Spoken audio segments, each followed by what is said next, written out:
শুভ সকাল বন্ধুরা, কেমন আছেন সবাই? আশা করি সকলেই খুব ভালো আছেন। আমরাও বেশ ভালো আছি। আজকের কোনো ব্লগ নিয়ে আসিনি। আজকের আমার বাড়িতে যে নিত্য পূজা করি সেই পূজার ভিডিও আপনাদের সঙ্গে শেয়ার করব। তাহলে সঙ্গে থাকুন, দেখতে থাকুন। যদি ভালো লেগে থাকে তাহলে লাইক, কমেন্ট ও শেয়ার করে দেবেন। স্নান করে চলে এসেছি পুজো দিতে। এই যে যত বাসি ফুল আছে সেই বাসি ফুলগুলো সব আগে তুলে নেব।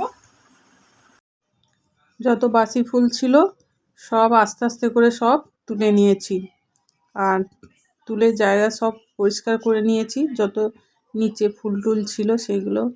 আর আমি তো গোপাল সেবা করি, তাই গোপালকে আমাকে রোজ স্নান করাতে হয়। আর সেই জন্যে গোপালকে আগে উপর থেকে নামিয়ে নিতে হলো। আর আমি শিবলিঙ্গকেও সবসময় আমি অভিষেক করাই উপর থেকে, তাই শিবলিঙ্গকেও নামিয়ে নিয়েছি। আর এই যে নন্দীকেও নামিয়ে নিয়েছি।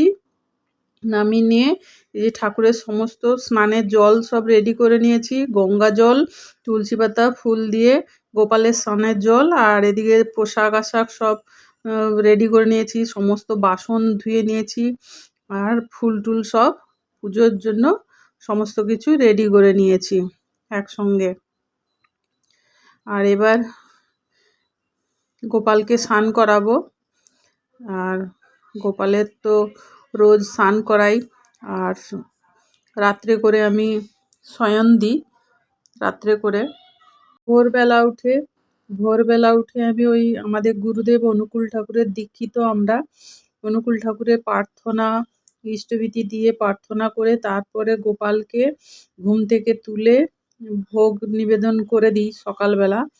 আর সকালে যেহেতু সকাল ভোগ দেওয়ার পর আমাদের ঘরে টিফিন তৈরি হয় সকালে ভোগ দেওয়ার পর গোপালকে। যাই হোক, এই যে গোপালকে এবার স্নান করাবো। পোশাকগুলো সব খুলে নিয়েছি, এবার একটু ফুল ছড়িয়ে দেব।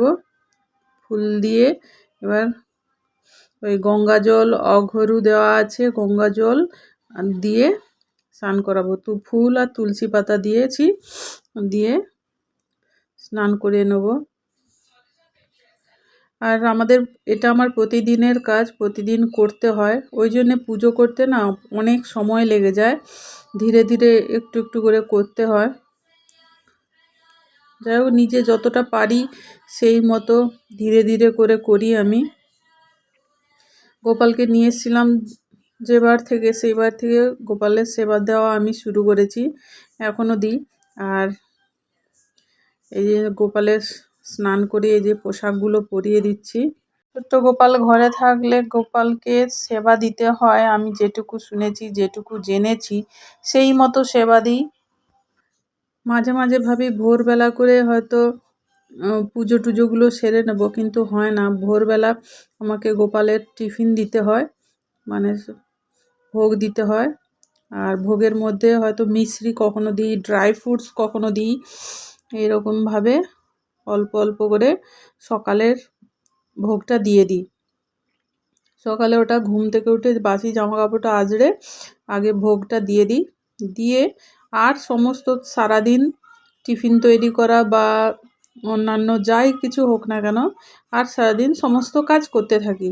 তখন তারপরে স্নান করে আসার পর গোপালকে স্নান করাই। এই যে পোশাক পরানো হয়ে গেছে, পোশাক পরিয়ে একটু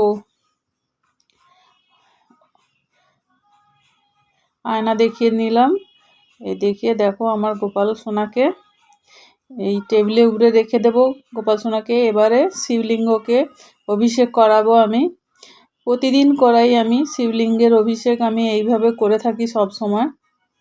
আর কি বলতো, জায়গাটা ছোটোর জন্য খুব অসুবিধে হয়ে যাচ্ছে। যাই হোক, আমি যেভাবে করি সেইভাবে সেটাই তোমাদের সঙ্গে আমি শেয়ার করছি। আগে ঘি দিয়ে দিলাম, তারপরে মধু দিয়ে একটু ভোলেনাথের পুরো একটু ঘষে দিচ্ছি। ঘষে দিয়ে এবারে জল ঢেলে দেব। জল ঢেলে ভালো করে ধুয়ে করে দেবো। আমি চেষ্টা করি বন্ধুরা, আমি আমার নিজের মতো করে করার চেষ্টা করি। আমি যতটা পারি ততটাই করি। আর সেইগুলোই তোমাদের সঙ্গে আমি শেয়ার করতে থাকি। ভোলেনাথের অভিষেক করানো হয়ে গেছে, ওই স্নানের জল দিয়েই আমি করাই সব সময়। আর যখন কোনো বিশেষ পুজো হবে তখন গঙ্গা জল, দুধ, গঙ্গা জল, ঘি, মধু এইগুলো সব থাকে। কিন্তু এখন তো বিশেষ কোনো দিন নয়, এটা নিত্য পুজো, তাই আমি এইভাবে করাই। অষ্টগন্ধা চন্দন দিয়ে দিলাম। অষ্টগন্ধা চন্দন দিয়ে এবারে পৈতাটা পরিয়ে দেব। পৈতা পরিয়ে দিয়ে এবারে শিবলিঙ্গকে উপরে তুলে দেব। এই যে আমাকে নিচে বসে উপরে উঠতে হয়, তাই একটু অসুবিধা হয়, উপর নিচ করতে হয়। এবার এই যে গোপালকে এখান থেকে তুলে এই উপরে বসিয়ে দেব। অসুবিধা হয় কারণ নিচে বসে আবার তুলে ঠাকুরকে তুলে বারবার করতে অনেক অসুবিধা হয়, কিন্তু করার কিছু নেই, আমি রেগুলারই করি এইভাবে। আর এদিকে এই যে থালায় ধূপ, প্রদীপ সব এগুলো ধোয়া ছিল, সব ভালো করে ধুয়ে ধূপ, প্রদীপ টদীপ সব রেডি করে নিয়েছি। রেডি করে নিয়ে যেখানকার জিনিস যেখানে রাখতে হয় সেইখানে আমি রেখে দিচ্ছি।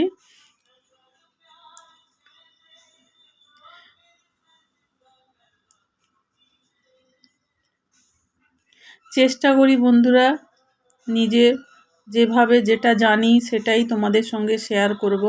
এর বেশি আমি কারুর কোনো কিছু দেখে যে করছি তা নয়। আমি আমার নিজের মতো করে নিজের ভক্তি সহকারে আমি আমার পুজো করে থাকি প্রতিদিন। সেইগুলোই তোমাদের সঙ্গে আমি তুলে ধরি। এবারে সমস্ত ঠাকুরকে আমি মুখগুলো মুছিয়ে নেব, যে সমস্ত ঠাকুরকে আমি স্নান করাতে পারিনি, তাই সেই সমস্ত ঠাকুরের আমি মুছে নেব মুখগুলো। একটু ওই রুমালটা আমি ধুয়ে নিয়েছি গঙ্গা জলে, ধুয়ে সেইটা নিয়ে এবারে সমস্ত ঠাকুরের মুখগুলো মুছিয়ে নেব। এবার চন্দন একটু বেটে নিচ্ছি, চন্দনে তুলসী পাতা দিয়ে সমস্ত ঠাকুরকে না, রাধা গোবিন্দ, গুরুদেব আর গোপাল আর জগন্নাথ দেবকে এই তুলসী পাতা, চন্দন সহকারে তুলসী পাতা একটু একটু করে দিয়ে দেব। গোপালকে দিয়ে দিলাম। ভক্তিতেই শক্তি থাকে, ভগবান তাতেই সন্তুষ্ট হন। ভক্তি ভরে আমরা যেটা দিই ভগবান সেটাতেই সন্তুষ্ট হন। অতএব আমার বেশি কিছু নেই যে খুব ভালোভাবে সব কিছু করে করব। সঠিকভাবে আমি যতটা জানি ততটাই করার চেষ্টা করি। আর এই যে ফুল এনেছে দেখো, ফুলগুলো বেলপাতাগুলো অর্ধেক শুকনা শুকনা মতো। এই ওম নমঃ শিবায় বলে আমি চন্দন দিয়ে দিচ্ছি বেলপাতায়। একটা বেলপাতার মধ্যে 3টে পাতাতে ওম নমঃ শিবায় বলে অষ্টগন্ধা চন্দন দিয়ে দিচ্ছি। এটা আমি ভোলেনাথের মাথায় দিয়ে দেব। ওম নমঃ শিবায়, ওম নমঃ শিবায়, ওম নমঃ শিবায় বলে 3বার বলে এই বেলপাতাটা আমি দিয়ে দিলাম ভোলেনাথের মাথায়। আর ভোলেনাথ বাবা তো শান্ত, তাই একটা বেলপাতা দিলেই যথেষ্ট। তাই ভোলেনাথকে আগে দিলাম। আগে আমি সিদ্ধিদাতা গণেশের নাম করে নিয়েছি, তারপরে ভোলেনাথের নাম করে আগে ভোলেনাথের মাথায় দিলাম। তারপরে গণেশকে জবা ফুল দিলাম, লাল ফুল, যেহেতু গণেশের প্রিয় তাই গণেশকে লাল ফুল দিলাম। আর সমস্ত ঠাকুরকে আমি গাঁদা ফুল দিয়েছি। আর গুরুদেবকে আমি সাদা ফুল দিই সব সময়। আর এই যে দূর্বা ঘাস একটু গণেশকে দিয়ে দিলাম। আর এই যে জবা ফুলগুলো রাধামার কাছে, মা লক্ষ্মীর কাছে দিয়ে দিলাম। বন্ধুরা, আমি সব সময়ের জন্য চেষ্টা করি ভক্তি সহকারে পুজো দিতে। আমার ফুল কম হোক যাই হোক, প্রতিদিন আমি ফুল পাই না যে রোজ রোজ আমি ফুল এনে পুজো করব, প্রতিদিন হয় না। যেদিন যেমন হয় সেই দিন তেমনভাবে আমি পুজো দিয়ে থাকি ফুল দিয়ে। আর আজকের ফুলটা এনে দিয়েছিল, আমি আজকের বলিনি ফুল আনার কথা, কিন্তু আজকের আমাদের কর্তা ফুল এনে দিয়েছে যখন দেখে আমি ভাবলাম ঠিকই আছে, আজকের হয়তো প্রভুর ইচ্ছা ফুল নেওয়ার, তাই আজকের ওকে না বলাতেও ও ফুল দিয়ে গেছে। আর এই যে ভোগ দিয়ে দিচ্ছি একটা করে বাতাসা ভোগ দিই আমি নিত্য পূজা সব সময় নয়, যখন যেমন ফল থাকে, ফল থাকলে তখন তেমন দিই, আর যখন থাকে না ফল তখন বাতাসা বা নকুলদানা এইগুলো আমি দিয়ে থাকি সব সময়। তাই আমার যতটুকু সামর্থ্য থাকে আমি সব সময় সেইটুকু সামর্থ্যের মধ্যেই সব কিছু করার চেষ্টা করি সব সময়। আর ভগবানের কাছে ভক্তিটাই হচ্ছে শ্রেষ্ঠ।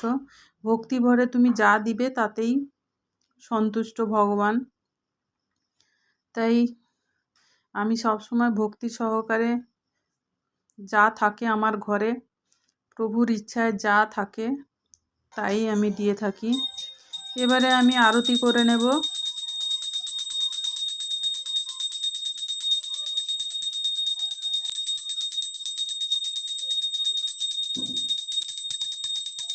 প্রথমে সকল ঠাকুরকে আরতি করে নিয়েছি, নিচে গুরুদেবকেও আরতি করে নিয়েছি।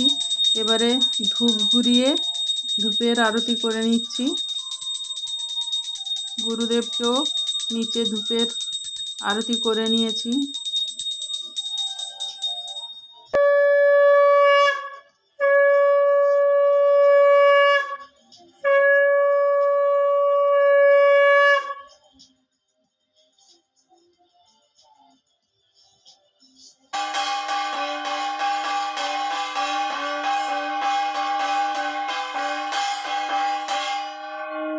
এবারে ধূপ নিয়ে আমি সমস্ত ঘরে একটু করে ঘুরিয়ে নেব, ধূপ ঘুরিয়ে নেব। ধূপ ঘুরিয়ে প্রণাম করে নিচ্ছি।